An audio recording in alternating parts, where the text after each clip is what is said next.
அன்பான குட்டீஸ்களே, இன்று நம் காதுக்குள் இருக்கும் ஒரு சிறிய பாதுகாப்பு காவலரை பற்றி சொல்லப் போகிறேன். அதுதான் காது மெழுகு. நம் காதுகளின் உள்ளே இருக்கும் சிறப்பு செல்கள் தினமும் மெதுவாக இந்த மெழுகை உருவாக்குகின்றன. இது சாதாரண மெழுகல்ல, நம்மை காக்கும் ஒரு பாதுகாப்பு கவசம். தூசி, சிறிய பூச்சிகள் அல்லது காதிற்கு தீங்கு செய்யக்கூடிய பொருட்கள் உள்ளே நுழையாமல் தடுக்க இது உதவுகிறது. எல்லாம் இதிலேயே ஒட்டிக்கொண்டு காதின் உள்ளே சுத்தமாகவும் பாதுகாப்பாகவும் இருக்கும். குளிக்கும் போது அல்லது மழையில் நனைவது போல நீர் காதுக்குள் செல்ல முயன்றாலும் இந்த மெழுகு ஒரு தடுப்புச் சுவரை போல செயல்பட்டு காதை காக்கிறது. மிகச் சிறந்த விஷயம் என்ன தெரியுமா?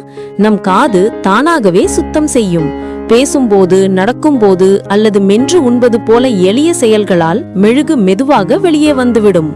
அதனால் காட்டன் ஸ்வாப் கொண்டு ஆழத்தில் சுத்தம் செய்ய வேண்டியதில்லை. அது காதிற்கு சேதம் செய்யக்கூடும். நம் காது மெழுகு நம்மை பாதுகாக்கும் இயற்கையான காவலன். அது அழுக்கு அல்ல, அது நம்மை காக்கும் சிறிய நண்பன்.